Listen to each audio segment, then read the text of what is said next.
जय हिंद दोस्तों, मैं नवीन शर्मा आप सभी का स्वागत करता हूं। आशा करता हूं आप सब एकदम अच्छे हैं, एकदम बेहतरीन हैं। एक बार सारे प्यारे दोस्त बताएंगे आप सब कैसे हैं। उम्मीद करेंगे बहुत अच्छे होंगे, बहुत बेहतरीन होंगे, शानदार होंगे।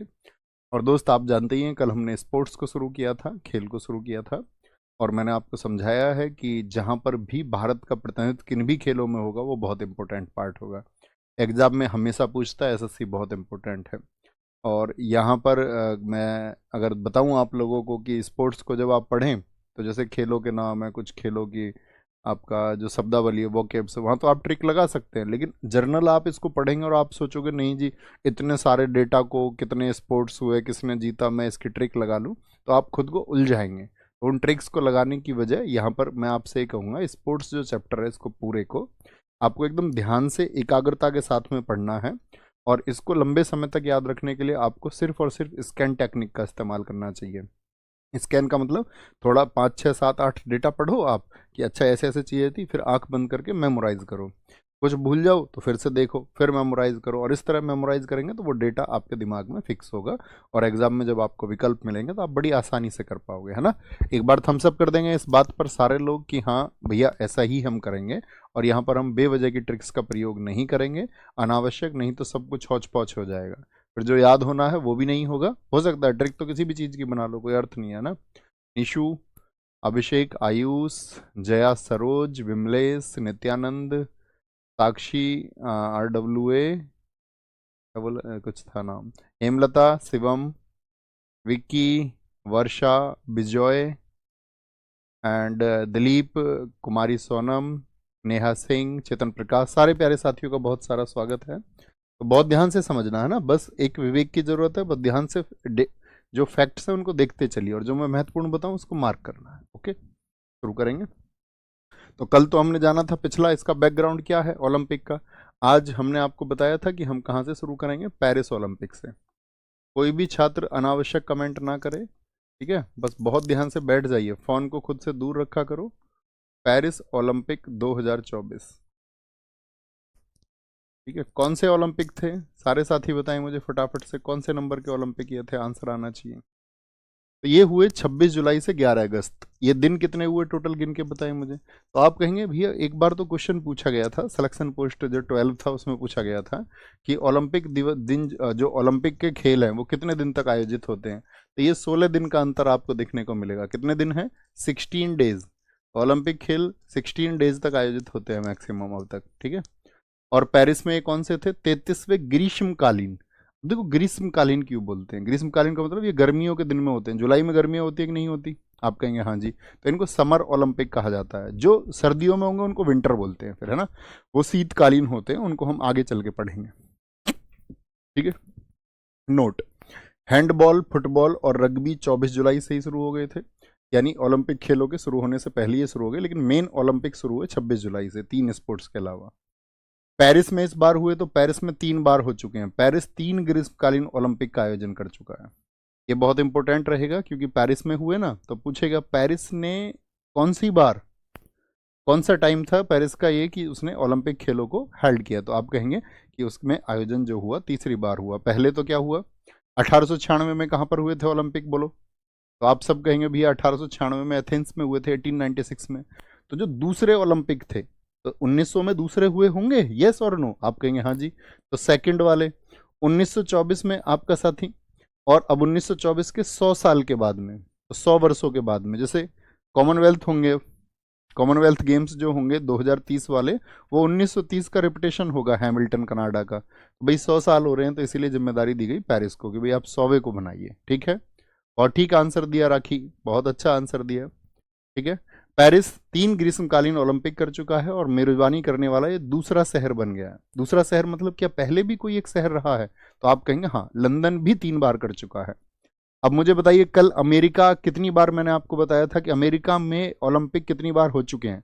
लॉस एंजल्स को हटा के बताना, क्योंकि लॉस एंजल्स वाले 2028 में होंगे, वो तो अभी हुए नहीं है। तो आप कहेंगे भैया वहां पर 4 बार हो चुके हैं। तो ये 2 शहर ऐसे हैं, लंदन और पेरिस, यहाँ पर 3 3 बार हो चुके हैं। 3 3 बार हो चुके हैं। क्लियर है बात, क्लियर है बात। इनके वर्ष रटने की बिल्कुल आवश्यकता नहीं है। बस इतना याद रखना, पेरिस में 3 बार हुए हैं। दूसरे ओलंपिक जो है वो भी पेरिस में हुए थे, 1924 के और 2024, ये सिर्फ डेटा याद रखना है। थीम क्या रही? Let's move and celebrate. Theme, game की एक थीम बनाई जाती है हमेशा। आदर्श वाक्य इस बार रहा गेम्स वाइड ओपन। शुभंकर इसका द फ्रीज था। क्या था? फ्रीज। टोपी वाले देखे थे फ्रीज, इस बार ओलंपिक में बहुत चर्चित रहे। शुभंकर भी बहुत पूछा जा सकता है आने वाले एग्जाम्स में। पेरिस ओलंपिक में 206 देश की राष्ट्रीय ओलंपिक समितियां, जैसे भारत की कल मैंने आपको बताई, भारत का भारत ओलंपिक संघ है या नहीं है? आईओए, इंडियन ओलंपिक एसोसिएशन, कल मैंने आपको बताया किस वर्ष में बना था, तो आप कहेंगे 1927 में भैया। ठीक है, टाटा साहब उसके अध्यक्ष थे पहले, नई दिल्ली में 1927 में बना था। तो ऐसे ही हर देश में होता है ओलंपिक संघ। तो 206 देशों के ओलंपिक संघ और साथ में आईओसी शरणार्थी ओलंपिक टीम ने इसमें भाग लिया। पेरिस ओलंपिक में कुल खिलाड़ी इतने रहे, खेल 32 खेल खेले गए, 329 इवेंट हुए। जैसे आप कुश्ती में देखोगे भाई फ्री स्टाइल भी होता है आपका, बाकी भी होते हैं। बॉक्सिंग में आपका कई प्रकार की फेदर वेट, लाइट वेट प्रतियोगिताएं होती है। तैराकी में अलग अलग प्रतियोगिताएं होती हैं आपका। तो दौड़ 100 मीटर, 200 मीटर, आपका 3000 मीटर, स्टेपल चेज होता है। तो इसको बोलते हैं इवेंट। इवेंट 329 थे और स्पोर्ट्स थे आपका 32। ये जस्ट पढ़ने की चीज है। इस बार 4 नए खेल, जब नए खेल जुड़ेंगे तो वो इंपॉर्टेंट डेटा बन जाता है। 4 नए खेल थे, ठीक है। 4 खेल जो है वो शुरू हुए, breaking, sports climbing, skateboarding और सर्फिंग। जैसे ब्रेकिंग आपने देखा होगा, ब्रेक डांस पहले बहुत होते थे, एक हाथ पे खड़े हो जाते थे उल्टे, मैं तुम्हें दिखा नहीं सकता खड़े होके, एक हाथ पे खड़े होके होता ना, ऊपर को पैर जंप करके ऐसे, तो वो ब्रेक डांस है। कोई कोई ऐसा होता है एक हाथ को टेक के ऐसे चक्कर लगा देता है, एक ही हाथ टेकता, फिर दूसरा हाथ, फिर तीसरा, ये हाथ ऐसे टेकता रहता है ना। तो जिसमें ब्रेकिंग यानी ब्रेक डांस, स्पोर्ट्स क्लाइंबिंग, जैसे एक दीवार होती है ऐसे, स्पोर्ट्स क्लाइंबिंग में क्या होता है, इन पर चढ़ना होता है, ऊपर पकड़ पकड़ के ऐसे, आपने देखा हो कभी फौजी की तरह चढ़ना होता है। स्केट बोर्डिंग, एक बोर्ड होता है जिसमें नीचे पहिए लगे होते हैं, ठीक है, उससे कलाबाजी करना। एक सर्फिंग होता है, जैसे आपने पानी की लहर देखी हो कभी, पानी की लहर ऐसे उठ जाती है और वो इसमें बोट लेकर ऐसे घूमते हैं, मतलब ऐसे पैर ऐसे, जैसे स्केट बोर्डिंग तो जमीन पे हो गया, पानी में देखें आपने, वो एकदम से पानी के लिए ऐसे तख्ता सा रखते हैं हाथ में और एकदम से पानी की लहर पे जाके स्टंट करते हैं। देखा है? बोलो देखा होगा, ये तो कॉमन चीजें हैं, आप सबने रील्स वगैरह में या कहीं ना कहीं वीडियोस में देखा होगा। जिसमें ब्रेक डांस ने ओलंपिक में अपनी शुरुआत की, ठीक है, पहले नहीं था। उद्घाटन समारोह, देखो ये शब्द गलत लिखा हुआ है, समारोह। समारोह में ओलंपिक इतिहास में पहली बार किसी नदी, आज तक देखो किसी नदी पर यह आयोजित नहीं हुआ था। अब इसीलिए तो सर्फिंग हो पाई, क्योंकि पानी चाहिए, नदी चाहिए। तो ये सीन नदी के किनारे। तो अब आपसे कभी मैं क्वेश्चन पूछूंगा फ्यूचर में कि भैया सीन नदी कहाँ पर बहती है, तो आप बोलोगे पेरिस में। और पेरिस किसकी राजधानी है? फ्रांस की राजधानी है, ठीक है, फ्रांस की राजधानी है। बहुत बढ़िया, बहुत सही सर, ये तो आपका रिवाइज करने की चीजें हैं। हाँ बिल्कुल, क्योंकि इसमें अब ये थोड़ी आप बोलोगे नहीं, मैं तो ये बोलूंगा कि यार ब्रेकिंग की मैं तो ट्रिक बनाऊंगा कि ब्रेकिंग जुड़ा था इस बार, ये जुड़ा था स्पोर्ट क्लाइंबिंग, नहीं, जर्नल वे में पढ़ना है, जर्नल वे में, है ना। तो किस नदी के किनारे हुआ? सीन नदी के किनारे। अंतर्राष्ट्रीय ओलंपिक सदस्य जो समिति है उसके अध्यक्ष मैं आपको बता ही चुका, थॉमस बाक हैं। इस बार सबसे कम उम्र का 11 वर्ष और 11 महीने का झिंग हाउ, झिंग हाउ, अब ये नाम ही ऐसा चाइनीज चाउमीन जैसा नाम, तो झिंग हाउ को याद रखना। झिंग हाउ चाइना के थे और किससे, कौन से गेम से है, कौन से गेम से? आपका स्केट बोर्डिंग से, जो पहिए होते हैं जिसमें बोर्ड में नीचे, तो स्केट बोर्डिंग से सबसे कम उम्र का रहा। घुड़सवारी में साथी जुआन एंटोनियो हैं, ये सबसे ज्यादा उम्र के थे, इनकी उम्र थी 65 वर्ष, ठीक है, 65 वर्ष के सबसे ज्यादा उम्र के थे। ओके। उद्घाटन समारोह में भारत की तरफ से ध्वज लेके कौन चला था?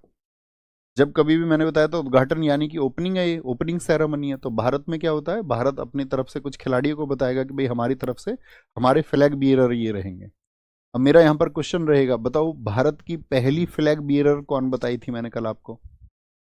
1920 में जो एंटवर्प ओलंपिक में गई थी। फटाफट से आंसर करें सारे लोग। तो उद्घाटन समारोह में ध्वजवाहक इस बार पीवी सिंधु रहे और शरद कमल रहे। और जब आपका अंत हुआ, यानी कि जब क्लोजिंग सेरेमनी हुई, तो मनु भाकर, आपको पता है ये 2 मेडल जीते, पीआर सीरीजेस, ये लोग रहे आपका समापन में, ठीक है।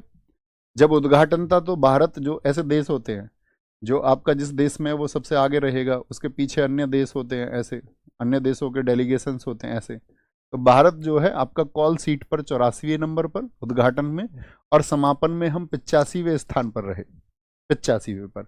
ये डिपेंड करता है कॉल सीट पर जो नंबर आता है कि भाई आपका ओलंपिक में परफॉर्मेंस कैसा रहता है। ठीक है, आपका ओलंपिक में परफॉर्मेंस, अगर भारत बहुत अच्छा परफॉर्म करने लग जाएगा तो भारत भी इन सीट्स पर फिर आगे होगा।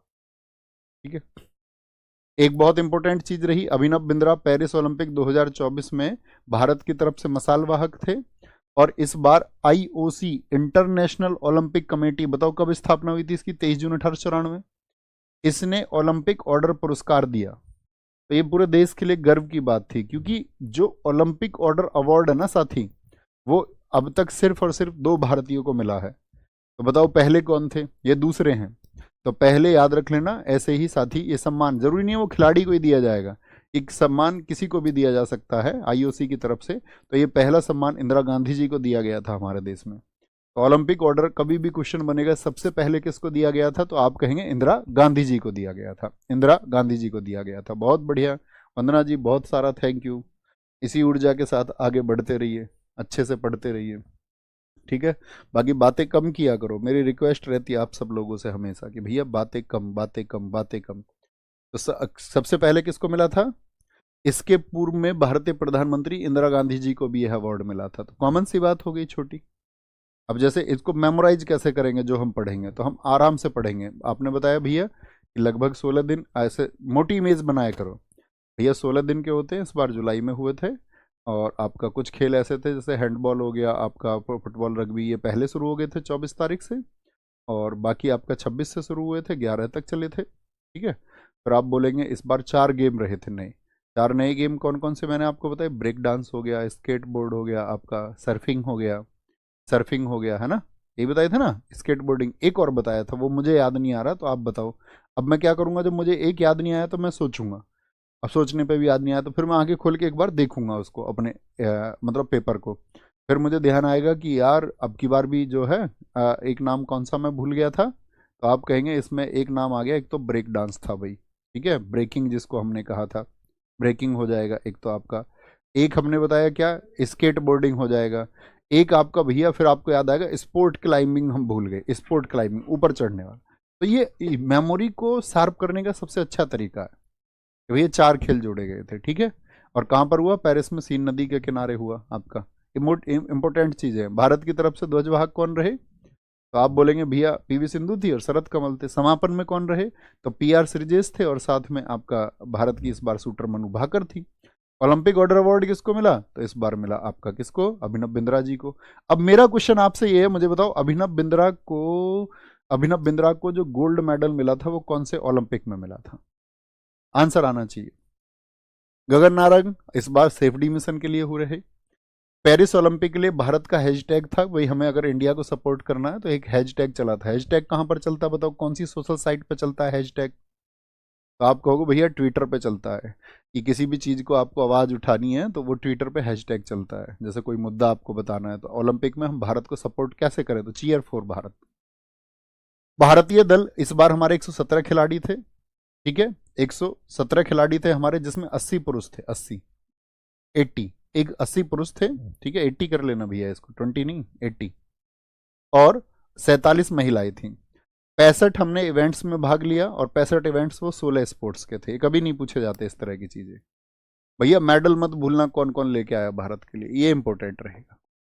नीरज चोपड़ा सब जानते हैं, भारत को इस बार गोल्ड मिला था क्या, यस और नो, आप कहेंगे नहीं। जैवलिन थ्रो में, किसमें, भाला फेंक अर्थात जैवलिन थ्रो में किसको आया था, जैवलिन थ्रो में इन्होंने, साथी आपका क्या बोलेंगे, जैवलिन थ्रो में इन्होंने पहले भी जीता था, आप कहेंगे हाँ जी। तो जैवलिन थ्रो में इनको इस बार सिल्वर मिला। और गोल्ड किसको मिल गया था, पाकिस्तान के, नाम बताओ कौन था खिलाड़ी, अरशद को। मनु भाकर ने 2 मेडल जीते थे आपका, कांस्य, और एक किसके साथ जीता था, स्वप्निल, क्या बोलेंगे यहाँ पर, स्वप्निल कुसाले के साथ में, स्वप्निल कुसाले के साथ में नहीं, सॉरी, वो सरबजोत सिंह जी के साथ में, सरबजोत सिंह जी के साथ में जीता था। ठीक है, सरबजोत सिंह जी के साथ में। और आपका मिश्रित इसलिए बोल रहे हैं इसको, मिक्स्ड कैटेगरी, मिक्स्ड कैटेगरी। यहाँ भी क्या आया था इनका, ब्रॉन्ज आया था, कांस्य आया था। स्वप्निल कुसाले महाराष्ट्र के, ये 50 मीटर में इनको कांस्य मिला। हॉकी टीम ने कांस्य जीता। अमन सहरावत सबसे कम उम्र के खिलाड़ी, तो इस बार नहीं, वैसे भी भारत के जनरली सबसे कम उम्र के ओलंपियन कौन बन गए, बताओ फटाफट से, सबसे कम उम्र के ओलंपियन कौन बन गए, वेरी गुड, सबसे कम उम्र के ओलंपियन, आंसर करेंगे। Very good very good very good very good. हाँ जी, अमन सहरावत। तो भारत के कितने मेडल आए आपका? आप कहेंगे भैया एक तो सिल्वर आया हमारा, और 5 आए हमारे क्या, 5 हमारे ब्रॉन्ज आए। ठीक है, 5 हमें ब्रॉन्ज मिले। मनु भाकर ने 2024 ओलंपिक में भारत के लिए पहला पदक जीता, कॉमन बात। मनु भाकर ओलंपिक निशानेबाजी में पदक जीतने वाली पहली भारतीय महिला बनी। इनसे पहले कोई शूटर नहीं थी, कोई शूटिंग में नहीं थी महिला। ठीक है, महिलाएं तो बहुत थी, जैसे मैंने कल आपको बताया, पहली भारतीय महिला कौन है जिन्हें ओलंपिक में कोई भी मेडल मिला? तो आप कहेंगे भैया आपने बताया तो वेट लिफ्टिंग में भारोत्तोलन में कौन थी? कर्णम मल्लेश्वरी थी। 2000 के सिडनी ओलंपिक में उन्होंने वेट लिफ्टिंग में ब्रॉन्ज जीता था। ठीक है, ब्रॉन्ज जीता था। तो मनु भाकर ओलंपिक निशानेबाजी में पदक जीतने वाली पहली भारतीय महिला बनी। साथ ही ओलंपिक के एक ही एडिशन में 2 मेडल इनको मिले। भाई इन्होंने जीते दोनों ब्रॉन्ज या नहीं जीते? आप कहेंगे हाँ जी ये तो हम जानते हैं, अभी रिसेंट की बात है। भारत के ओलंपिक इतिहास में 2 मेडल जीतने वाले खिलाड़ी कौन है? सुशील कुमार कौन से खेल से हैं? रेसलिंग से। नीरज चोपड़ा जैवलिन थ्रो से। पीवी सिंधु बैडमिंटन से। और मनु भाकर ये चौथी भारतीय बनी जिन्होंने 2 मेडल पाए। इनसे पहले 3 लोग और हैं। और अगर मैं कहूं नीरज चोपड़ा पुरुष हैं, सुशील कुमार पुरुष हैं, तो महिला कौन सी बनी है? महिला दूसरी बन गई।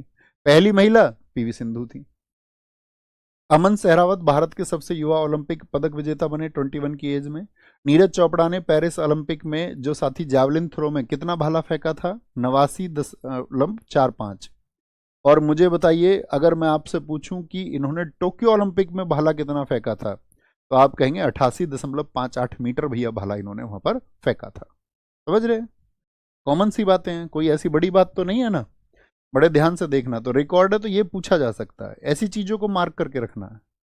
ठीक है, बाकी चीजों को जर्नल तरीके से पढ़ना है।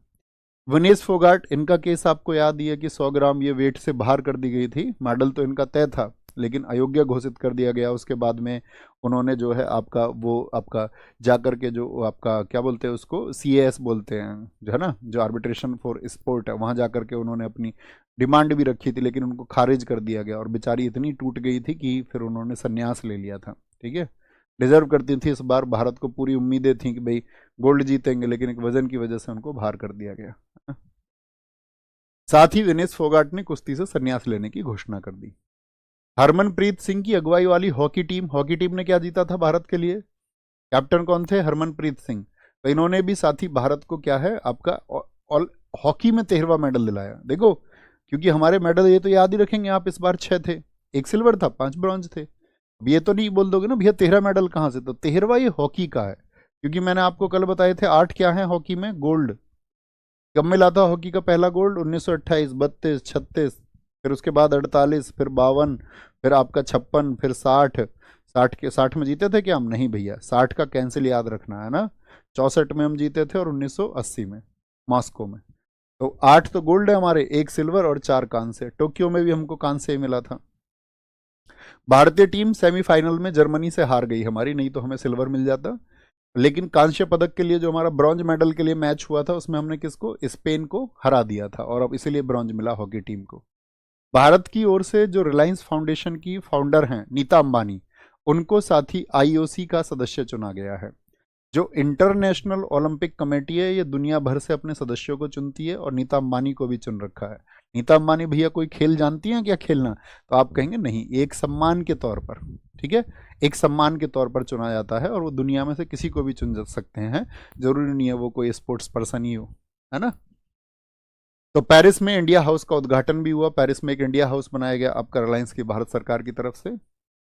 स्पोर्ट्स का एक ब्रांड है प्यूमा, आपने देखा हो, इसके कपड़े आते हैं, शूज आते हैं। ठीक है, शूज बहुत आते हैं। तो प्यूमा जो है, इंडिया ने पेरिस ओलंपिक में भारत दल के लिए ये फुटवियर के रूप में भारत ओलंपिक संघ के साथ साझेदारी की। क्योंकि देखो कोई ना कोई स्पॉन्सरशिप करता है। अब जो वहां पर खिलाड़ी रहेंगे उनके यहाँ पर साइन क्या दिखेगा? पूमा का। देखा ना वो चीता होता है भागता हुआ एक, या शूज पहनेंगे तो पूमा के पहनेंगे। तो पूमा की तो अपनी ब्रांडिंग हो गई। ठीक है, लोगों की नज़र में गया यार हमारे तो खिलाड़ी भी पूमा पहनते हैं। ठीक है, ऐसे ही पहनाते खिलाड़ी को। जैसे देश में इन्होंने एक शूज इन्हें हिट करना था, न्यू बैलेंस, तो इन्होंने एक्ट्रेस से उसको बुलवाया और आपका खिलाड़ियों को पहनाया उसको, तो फिर वो सब लोग उसको खरीदना चाहने लगे। तो ब्रांडिंग ऐसे ही होती है। बाकी खर्चे ये उठाते हैं फिर, है ना, जो ब्रांड है वो इनके खर्चे उठाता है। तो इस तरह से एक कॉलैब साइन हो जाता है कि भाई आप हम हमारे खिलाड़ी इसको पहनेंगे और स्पॉन्सरशिप आप दीजिए, ठीक है, आप पैसा खर्च करिए, यानी पैसा खर्च किया होगा आयोजन में प्यूमा ने। ओके, बात क्लियर है। अडानी ग्रुप को पेरिस ओलंपिक 2024 में भारतीय टीम के लिए मुख्य प्रायोजक घोषित किया गया। और दूसरा पैसा किससे खर्च कराया? Main sponsors. ये तो क्या हो गया, सहायक हो गया। मेन स्पॉन्सर कौन रहा? आपका अडानी ग्रुप। अडानी ग्रुप, ठीक है। भारतीय टेनिस खिलाड़ी रोहन बोपन्ना और हॉकी गोलकीपर पीआर श्रीजेश ने पेरिस ओलंपिक 2024 के बाद संन्यास लेने की घोषणा कर दी। ये तो जनरल सी बात हो गई, करंट अफेयर्स में आप पढ़ेंगे। भारतीय सेना के एक अधिकारी हैं लेफ्टिनेंट कर्नल काबिलान साई, ये रेफरी बने थे भैया इस बार बॉक्सिंग में, और पूरे ओलंपिक के इतिहास के सबसे युवा रेफरी बने। क्या नाम है इनका? काबिलान साई अशोक। काबिलान साई अशोक, ये भारतीय सेना में एक अधिकारी हैं और इनको मुक्केबाजी के लिए रेफरी, रेफरी समझ रहे हो, जो पॉइंट्स देखता है वहां पर। जो रेफरी कौन होता है? एक निर्णायक व्यक्ति होता है कि भाई पॉइंट हुआ है नहीं हुआ है, किसको पॉइंट देना है किसको नहीं देना है। तो ये रेफरी के फेवर की बात होती है। तो कौन थे आपका? काबिलान साई, याद रखेंगे काबिलान साई।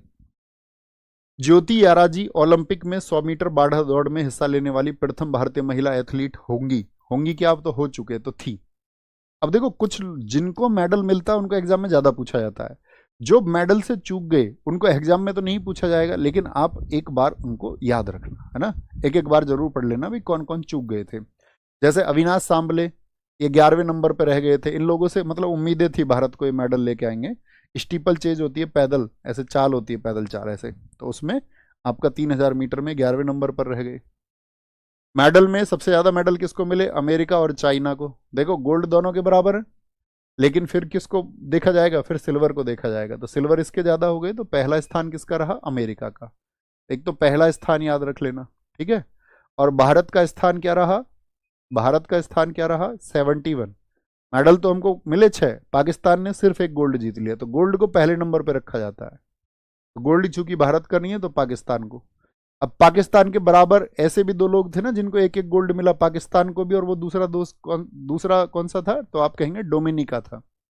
अब इन दोनों को एक एक स्वर्ण पदक मिला, तो अब किसको रखें ऊपर? तो आप बोलेंगे D4 डोमिनिका। मैंने कल आपको बताया अल्फाबेटिकल ऑर्डर होगा, अल्फाबेटिकल ऑर्डर होगा। वेरी गुड, बहुत बढ़िया, बहुत शानदार, वेरी गुड सर। पोलो नहीं, पोलो यहाँ कहाँ पोलो आ गया भाई? पोलो पढ़ेंगे हम आगे जाके, आएगा स्पोर्ट्स में।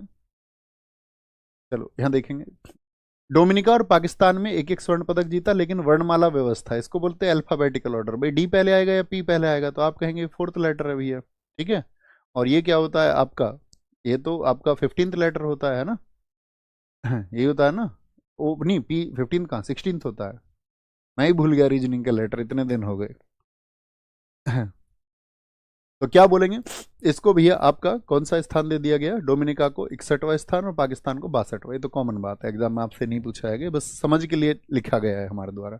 चौथे नंबर पर कौन कौन आए थे भारत के जो मेडल से चूक गए? अर्जुन बाबूता थे 10 मीटर एयर फाइनल में। मनु भाकर, देखो मनु भाकर जीती किस में है? तो आप कहोगे 10 मीटर में, लेकिन मनु भाकर को देश की सबसे ज्यादा उम्मीदें थी, क्योंकि उनका बेस्ट प्ले जो है ना वो 25 मीटर में। तो कभी कभी तो ऐसा होता है जिस फील्ड में हम बहुत अच्छे होते हैं उसमें बहुत अच्छा परफॉर्म भी नहीं कर पाते, जरूरी नहीं है। मेडल आ गया 10 मीटर में, उम्मीदें थी यहाँ पर सबसे ज्यादा, प्रबल दावेदार थी इसकी, लेकिन यहाँ पर नहीं जीत पाई, दुर्भाग्य रहा देश का। मीराबाई चानू पिछली बार की आपका ओलंपियन मेडलिस्ट थी, इस बार चौथे नंबर पर रह गई। अंकिता भगत और धीरज भुम्मादेव, ये साथी आपका क्या बोलेंगे, ये भी चौथे पर रह गए। लक्ष्य सेन साथी, ये भी आपका जो है चौथे पर रह गए, इनसे भी बैडमिंटन में बहुत उम्मीदें थी। लक्ष्य सेन के बारे में लिखा हुआ है, ठीक है, लेकिन सेमीफाइनल में पहुंचने वाले पहले भारतीय बने हैं ये। अब तक कोई सेमीफाइनल में भी नहीं पहुंचा भारतीय इसमें आपका लक्ष्य सेन बैडमिंटन से है। शूटिंग में साथी माहेश्वरी चौहान और अनंतजीत सिंह थे जो शूटिंग में थे। याद रख लेना इनको, ये चौथे स्थान के हैं, और ऐसा जरूरी भी नहीं है कि भैया ना याद करें हम, एग्जाम में नहीं पूछा जाएगा, है ना। लेकिन ये चर्चित नाम है क्योंकि इनके एफर्ट्स थे, तो हमको इनको कम से कम एक बार याद रखना चाहिए। ओके, याद करेंगे बहुत बढ़िया। अभिषेक मावी, भैया ये आसान है, हम इनको पढ़ लेंगे, अच्छी बात है। नहीं, इसमें से बहुत सारी चीज़ें तो आप करंट अफेयर्स में पढ़ चुके होंगे रिसेंट में। दिक्कत उन बच्चों को आती है कि जिन्होंने मान के चलो करंट अफेयर्स नहीं पढ़ते हैं अभी, और अभी 12th किया था, कुछ दिन बाद ही तैयारी शुरू कर दी। लेकिन याद रखना ना, 12th वाले जो रिसेंट के बच्चे होते हैं उनकी मेमोरी शार्प होती है, क्योंकि अभी तक वो अपना स्कूल में होमवर्क बना रहे होते हैं, बड़े बड़े नोट्स बन रहे होते हैं, निबंध लिख रहे होते हैं, वो विस्तृत उत्तरीय प्रश्न जो लॉन्ग आंसर्स होते हैं उनको लिख रहे होते हैं, तो उनकी प्रैक्टिस और मेमोरी ज़्यादा होती है। जैसे ही हमें 12th के बाद में बहुत गैप हो जाता है तो फिर हम आलसी होने लग जाते हैं, फिर तो हमको चाहिए जादू कुछ, फिर हम मेहनत करनी कम करते हैं और बातें ज़्यादा बनाते हैं। लेकिन जो बच्चा रिसेंट के स्पार्क का होता है उसकी अद्भुत क्षमता होती है पढ़ने की, ठीक है, क्योंकि रिसेंट में भी पढ़ के आया होगा अगर अच्छा स्टूडेंट होगा। कुछ ऐसे होंगे ना तब किताब खोली ना अब खोलना चाहते होंगे, जादू करना चाहते होंगे, तो जादू नहीं होता है ना, चीज़ों को बहुत ध्यान से पढ़ना होता है। जब कई बार पढ़ोगे, मेमोरी का सिद्धांत याद रख लो, चीज़ों को 3 4 5 बार पढ़ोगे अपना आप याद होने लगेंगे। कितनी टफ चीज़ से, रॉकेट साइंस की कुछ डेफिनेशंस मैं आपको अक्सर बार बार रिपीट कराऊंगा, याद हो जाएगी आपको, ठीक है, मस्तिष्क अपने आप जगह बना लेता है। जी सर्वेश कुमार। शीतकालीन ओलंपिक, मैंने बताया ग्रीष्मकालीन गर्मियों में होते हैं, शीतकालीन कब होते हैं, ये होते हैं विंटर ओलंपिक स्पोर्ट्स। विंटर में क्या होता है, इसमें बर्फ वाले सारे खेल होते हैं जो बर्फ पे खेले जाते हैं, आइस पे, आइस हॉकी हो गया, स्पीड स्केटिंग हो गया, ठीक है, पहिए की दौड़ भी उस पर होती है, स्नो बोर्डिंग हो गया, फ्री स्टाइल स्कीइंग, ठीक है, जो वो उससे भागा जाता है पकड़ के ऐसे। तो सबसे पहले शीतकालीन खेल कब हुए थे, तो ये ग्रीष्मकालीन कब शुरू हुए थे पहली बार, 1896 में। तो शीतकालीन तब से शुरू नहीं हुए। मैंने आपको बताया पेरिस में 3 बार ओलंपिक हुए, एक तो 1900 में, दूसरे वाले हुए एक 1924 में। तो 1924 में पेरिस में ओलंपिक समर भी हुए थे, और 1924 में ही कहां पर, आपका फ्रांस के सैमोनिक्स शहर में। इतनी बार पूछा गया ना एग्जाम्स में 1924 1924, तो 1924 की तो इमेज रखिए दिमाग में। ग्रीष्मकालीन भी होते 1924 में और शीतकालीन भी हुए, सब फ्रांस में ही थे, लेकिन ग्रीष्मकालीन हुए थे पेरिस में, क्योंकि 2024 में 100 साल पूरे हुए। और साथ में एक बात याद रख लेनी है कि यहां पर आपके विंटर ओलंपिक भी हुए थे सैमोनिक्स में। दूसरे सेंट मॉरिस में हुए स्विट्जरलैंड में। 2022 वाले खेल कहां पर हुए थे, हमारे बीजिंग में हुए थे, ठीक है। और 2026 में शीतकालीन खेल मिलान इटली में होंगे। ये बहुत इंपॉर्टेंट बात है कि अगले शीतकालीन कहाँ होंगे। जैसे मैं आपसे पूछूं अगले ग्रीष्मकालीन कब होंगे, अगले ग्रीष्मकालीन कब होंगे, बताओ भाई फटाफट से, सारे लोग बताएं।